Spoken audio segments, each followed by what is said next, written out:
around Dodge City and in the territory on west, there's just one way to handle the killers and the spoilers, and that's with a U.S. Marshal and the smell of Gunsmoke.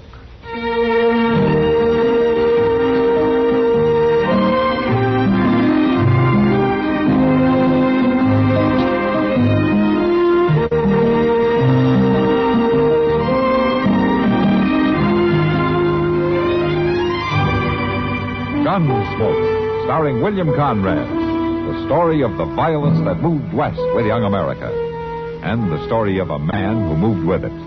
I'm that man, Matt Dillon, United States Marshal. The first man they look for and the last they want to meet. It's a chancy job, and it makes a man watchful and a little lonely.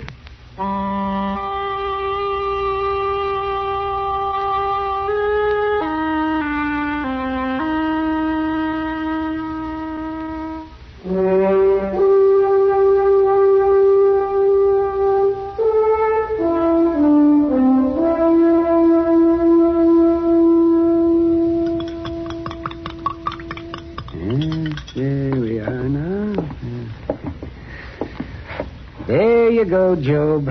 Drink her down. Yeah, but what's in it? It's just something that tastes bad, so you'll remember a doctor's been here.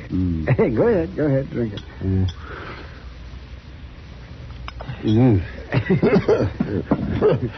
I remember you being here all right. Oh, I don't know why I keep coming by all the time either. You know, you don't need doctoring, Job. Stars William Conrad as Matt Dillon, U.S. Marshal. The music was composed and conducted by Rex Cole. This game a long time ago. But I'll be able to pay regular now that the boy is back. You mean Tad's back? Sure. He come in day before yesterday riding up like he just been to town for the mail instead of being gone 4 years. Well, what, he say where he'd been? No, Doc, he didn't. But it don't matter none now that he's home. Oh, say, it'll do you a lot of good having Tad around. Yeah, that's a fact, Doc. Well, I just about given up being out here alone all the time. Didn't seem like it was worth keeping going. Well, a man should never do that, Job. Well, sure not. But a man's wife dies and his boy lights out. Seems there weren't nothing left. And I just got punier and punier. It's going to be different now, though. I hope so. Well, I got to be getting along now. Thanks for coming, Doc. Oh, say, Tad's outside there someplace. Why don't you stop and see him? That boy sure growed up man-sized. Yeah, you bet, Job. I want to see him. Goodbye. Bye.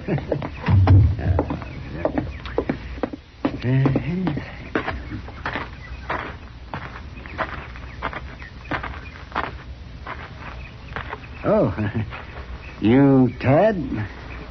Yeah, I'm Tad. Well, it's been quite a spell since I've seen you, lad. I'm Doc Adams. I remember. I just been with your pa. I seen you drive up. Yeah, well, I thought you might like to know what shape he's in. He's crumbling, like everything else around here. Well, you know, you can help him. Well, you know, it's a good thing you're home, Tad. How do you figure? Well, there's not much that I can do for him. He's old and he's tired and he's just about worn through. Well, but you can do a lot for him. You mean you want me to nurse him? No, I don't want you to nurse him. but you can do the chores for him, or you can keep the place going. And most of all, you can talk to him. Talk to him? Yeah, that's right. That's mostly what I've been coming around here for. To give him somebody to talk to once in a while. Now, look, Doc, I ain't his little boy no more. I ain't going to hold his hand. Well, I don't remember asking you to. Maybe not. But if you think I come back here to take care of a broken-down old man and a broken-down farm, you got another thing coming. What did you come home for? I come home because I didn't have nowhere else to go. But I'm taking care of that right soon.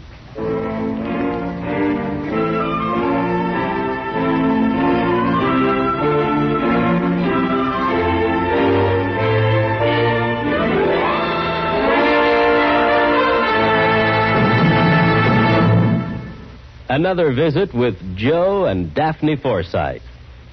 Ooh, ow, ouch, ooh. What's wrong, Joe? Daphne, have you been using my razor again?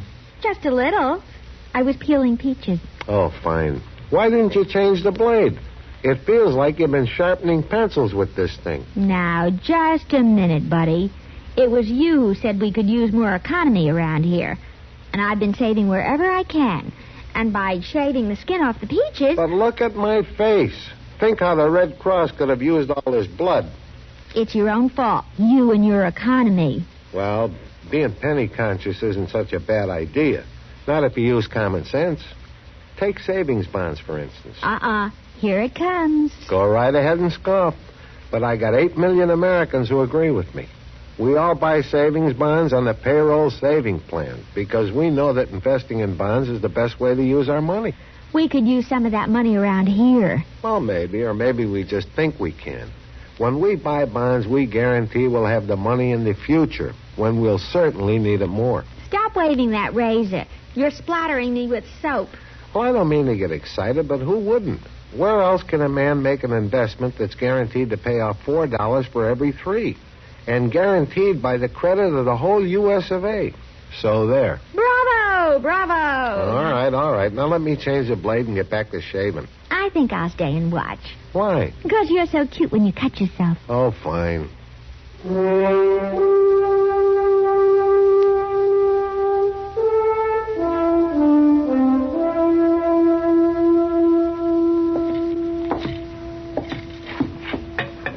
Have some coffee, Doc? Might make you feel better. Well, I don't know. Chester make it? Yeah. That'd make me feel worse. But I guess I'd rather have dyspepsia than the problem Job's got. All right, pour me a little. Okay. Job's boy, huh? You know, as I remember him, he wasn't worth much as a kid. Well, he's grown up the same way. I tell you, Matt, that boy's as worthless as they come. It's too bad his 4 years away didn't do him any good. He's just bigger and meaner, that's all. Hello, Chester. Chester. Well, what's the matter with you two? Doc just had some of your coffee. That always makes a man pretty sober. Oh, no, Mr. Dillon, it ain't that bad. Well, that was a fresh egg I used in it this time. Matter of fact, it wasn't as bad as usual, Chester. Well, now, Doc, I'm glad. Doc's just been telling me about seeing old Job this morning. Say, don't he have a boy named Tad? That's right. It's about all he has got. Well, it's a shame. No? What do you mean? I've been watching him down at the Long Branch this evening. You mean he's there now? He was when I left. And I must say, Mr. Dillon, he don't look to me like he's going to be much comfort to his pa. Is he causing trouble? Well, not trouble exactly. He's just bellying up to the bar, swilling down drinks, and acting like he wants everybody to know how big and growed up he is. Well, he'd be in trouble if anybody treated him that way. That's just what I think, Doc. And some of the boys are riling him up pretty good, too. Yeah. I think maybe I'll go down there. Want me to come with you, Mr. Dillon? Yeah, if you want to, Chester. I just want to reacquaint myself with Tad. It'll be no pleasure. I'm sort of curious to see just how big a man he really is.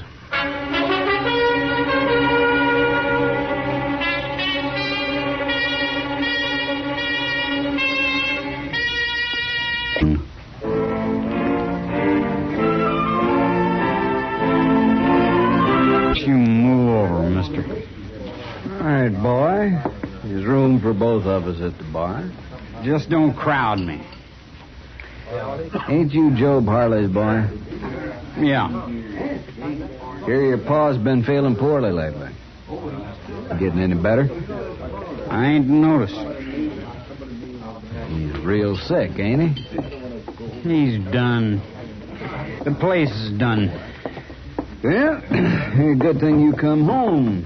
You can look after him a little bit. That any of your business? Just sort of figured. You can keep your figuring to yourself. Every low-living bum in town thinks I come home to nurse the old man. Now, easy, boy. I quit being a boy when I left here, mister. I've been doing man-sized things for 4 years. Why don't you shut up? Quit shoving me. And straighten yourself up out of my drink. Go on now, get. I'll show you. Oh, I said... Shove me, will you? You're gonna die for that, mister. Right now. All right, hold it there. What? Drop the gun. Now, you stand back. I said drop it. Oh, blast you! Pick up the gun, Chester. Yes, sir.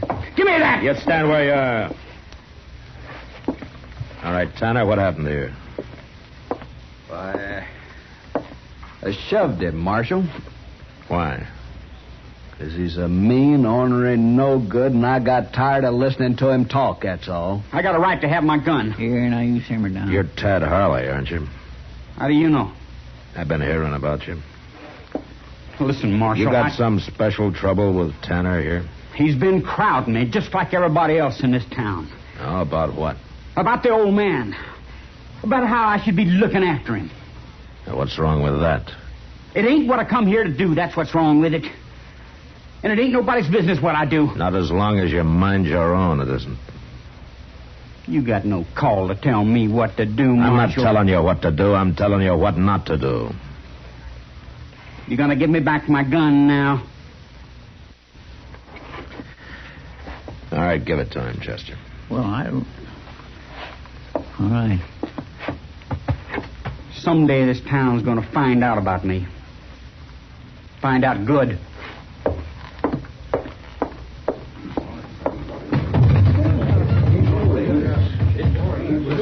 Well, I sure am glad to see that one go. I swear he's been keeping this place stirred up ever since he come in this afternoon.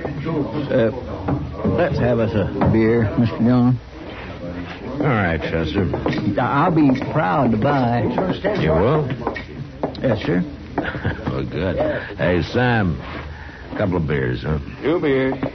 You know, there's going to be more trouble from that boy, Mr. Dillon. Oh, I don't know, Chester. He could be just a loud, bragging kid. Or the badness could be full-grown in him. I don't know. Either way, it's mighty hard on poor old Job. Well, he's done nothing for 4 whole years but just wait for the day his boy would come home. And he was better off waiting.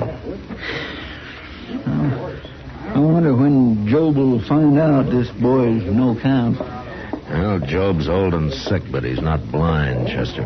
Yeah, but he don't deserve a disappointment like this. No, he doesn't. Job's a good man. I remember Miss Harley telling me one time she had 5 babies, and Tad was the only one that lived. That must be the exception to the rule. How's that, Mr. Dillon? Doesn't sound much like the survival of the fittest.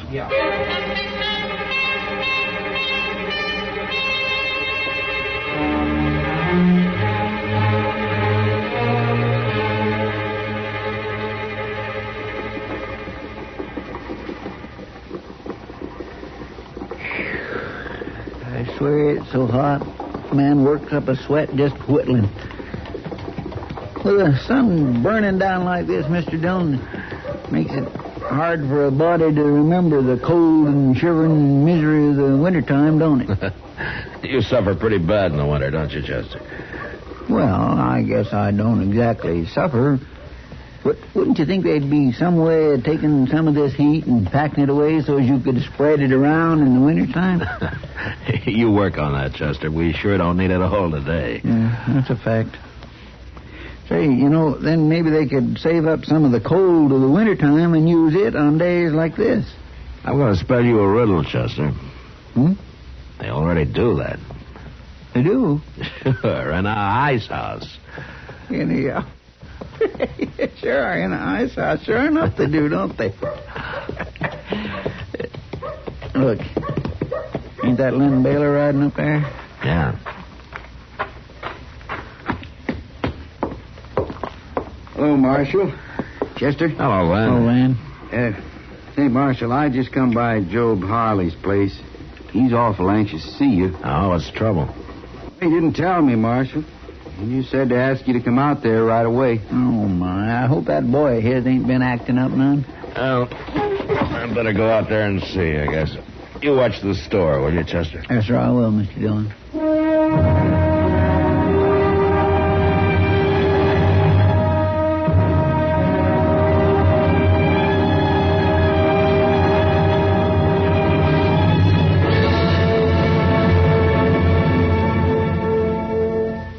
Another visit with Joe and Daphne Forsythe. Joe? Yeah, Daphne. Look at this story about savings bonds in the paper. Yeah, what about it? Do you think that's the best way to tell people about savings bonds? Why not? Look, see, it says here that savings bonds are a guaranteed investment. Right now, they pay off at the rate of $4 at maturity for every $3 invested. You're not convinced? Mm-mm. Why not? No salesmanship. No salesmanship? What more do you need to know? Why, right now, more than 8 million Americans are buying saving bonds regularly through the payroll savings plan. So? So what? That's what I say. So what? Now, look, Daphne, if millions of Americans are convinced that saving bonds are their best investment, not only financially, but for the future of their country, what the heck is bothering you? Well, I think they could sell a lot more with salesmanship. You know, slogans and jingles. Listen, if you're spending more and saving less, try a savings bond. Oh, boy.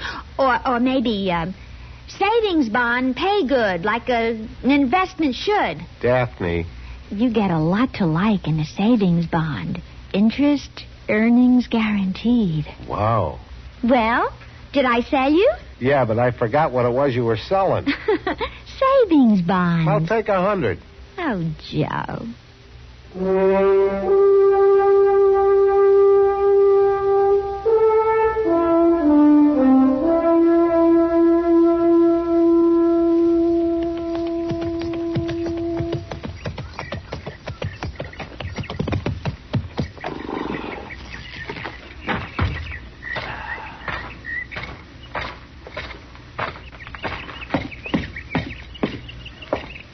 Hey, Job.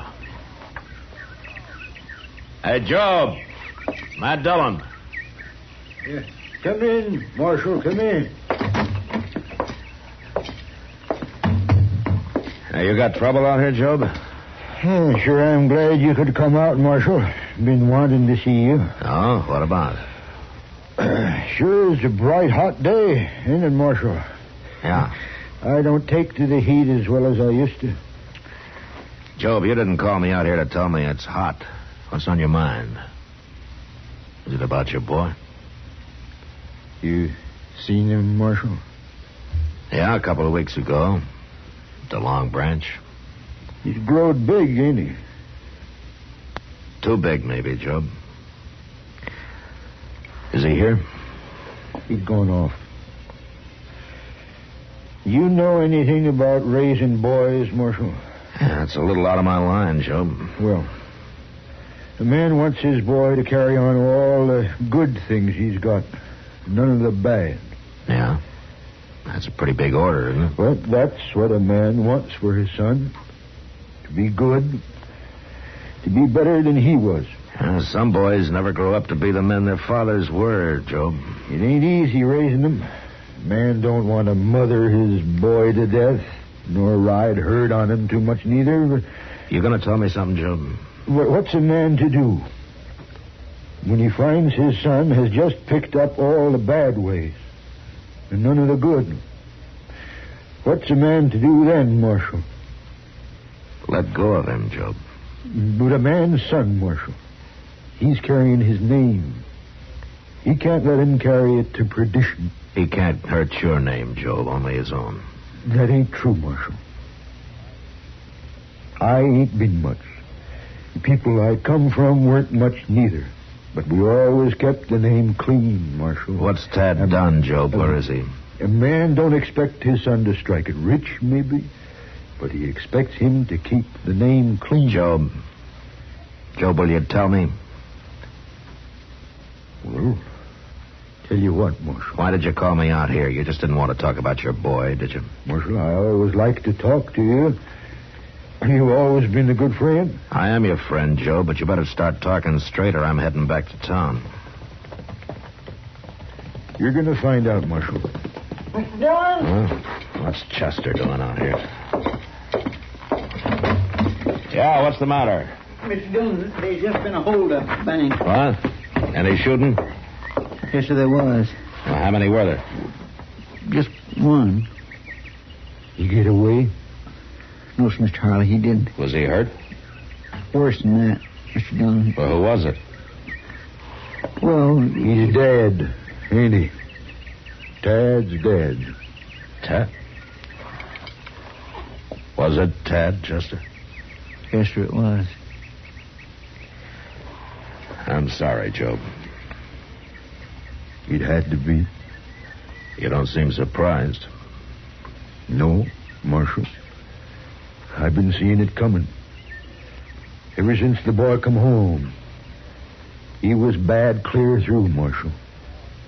He's robbed before. And killed, too. He told you that? He carried pieces out of newspapers around with him. Pieces there had been written about him. Well, he was proud of it, Marshal. Said it made him feel big. Well, some of them feel that way for a while. I couldn't talk him out of it. I couldn't hold him. But I could see it was stopped. You knew about today? I knew. Oh, why didn't you tell me about it? I figured you'd take his gun, maybe lock him up for a while. He had to be stopped for good, Marshal. I might have done that if I'd been in Dodge, Joe. I know that, Marshal. But it would have gone hard with you to have to kill my boy. You're my friend, Marshal. That's why I seen to it you'd be here. And then I sent word to the bank that Tad was coming. Oh. You made a hard choice, Job. Well, it's like I told you, Marshal. Man has to keep his name clean.